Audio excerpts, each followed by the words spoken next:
Hello friend, today in this video we are going to look into linear expenditure system. We are going to look into what is linear expenditure system, how do we derive it, and we are going to solve a small problem using linear expenditure system. So let's see what is linear expenditure system. Linear expenditure system is the model which deals with group of commodities rather than individual commodity. So these group of commodities are totally separate. They are not substitutable or they are additive. So such group when added yields total consumer expenditure. They provide a desirable disaggregation of the consumption function. And one of the earliest linear expenditure model, it was suggested by R. Stone. So next, let's see what is the similarity or what is the difference between linear expenditure system and indifference curve. So if you see linear expenditure system, it is applied on group of commodities between which no substitution is possible. But indifference curve basically handle the commodities which are substitutable. And another thing, how do we derive linear expenditure system? You derive linear expenditure system by maximizing the utility function, deriving demand by maximizing the utility function, where your utility function is subject to budget constraint. Similarly, indifference curve approach is the similar way. So in this way, both are similar. So and next we can say utility function is additive in a linear expenditure system where your sum of utilities are derived from the group of commodities. They are not substitutable. So you add it and you derive overall expenditure system.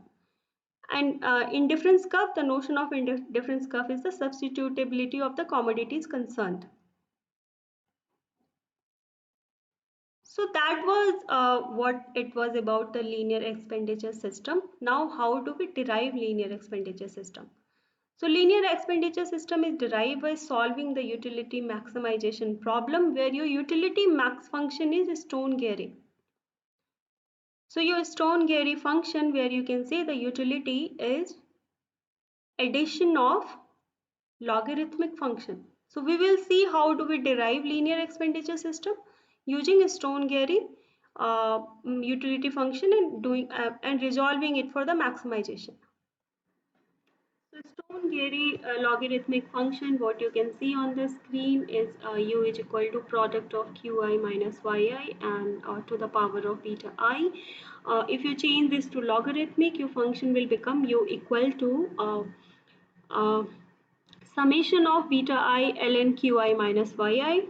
So if I change this equation for the two goods, you will become beta 1 ln q1 minus gamma 1 plus beta 2 ln q2 minus gamma 2. So we are going to derive based on this two goods.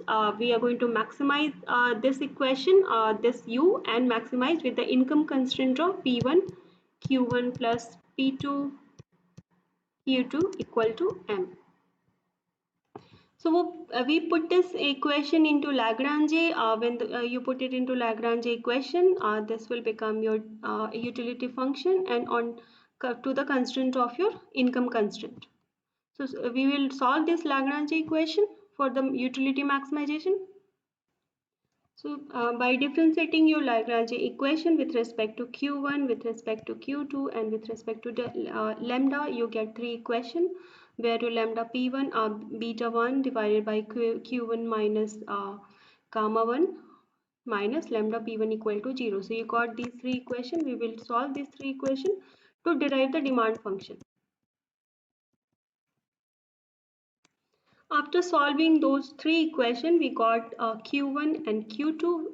Q1 we have received in terms of P1 and M and P2 and M. So now in order to derive the linear expenditure function, what we are going to do, we are going your expenditure will be equal to your PQ where you price into quantity.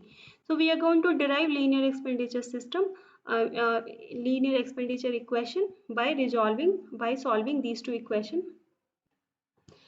Simply take the P1 to your left hand side, then you will get P1 Q1 is equal to this equation and P2 Q2 as this equation. So now we can generalize this equation to derive our linear expenditure system. So when I say generalized P1 Q1, I can write it as PI QI.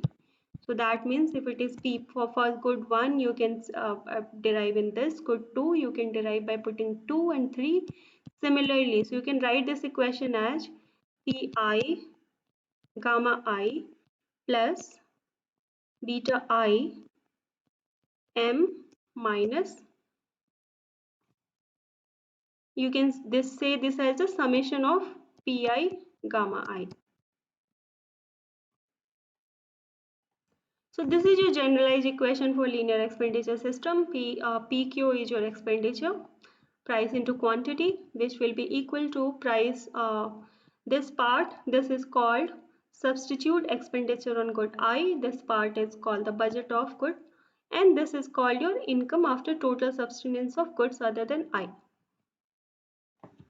So your total expenditure on good I, which is PIQI, will be equal to PI gamma I, which is your subsistence expenditure on good I. So this is the expenditure you will spend on the good I even if you don't have any income. So if you need food, for example, you will spend on food even if you don't have the income. That is your subsistence expenditure.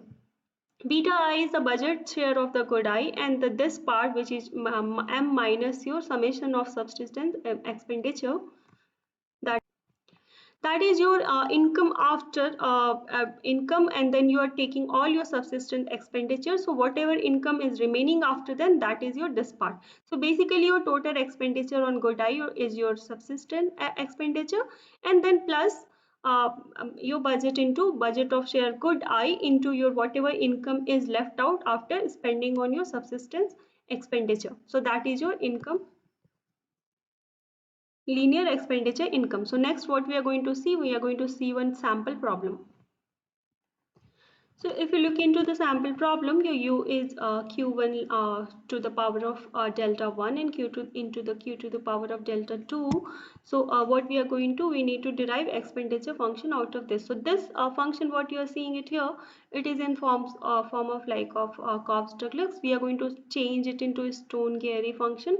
So logarithmic function. So if you put lambda u, then what will become, not lambda, sorry, ln u q1 delta 1 q2 delta 2. So we just resolve it. What will happen? Delta 1 ln q1 plus delta 2 ln q2. So now putting into Lagrange equation, this is your utility function, and then subject to your income constraint. So we are going to resolve this maximization utilization problem to derive our linear expenditure system. So what we'll do, we will differentiate dl by dq1 equal to 0, and similarly dl by dq2 and dl by d lambda. So by solving this Lagrange, we got these three equation where your lambda 1 divided by q1 equal to lambda p1, delta 2 by q2 is equal to lambda p2, and then you have this as a third equation when you differentiate with partial differentiate with respect to lambda. So when we solve all these three equations, what we get q1 equal to delta 1 into m divided by delta 1 plus delta 2 into P1, and similarly we get Q2 equal to delta 2 into M divided by delta 1 plus delta 2 into P2.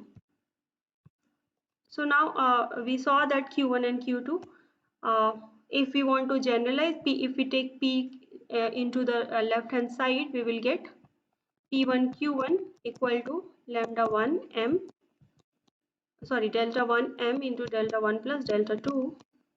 Similarly, P to Q2 we will get similar like this.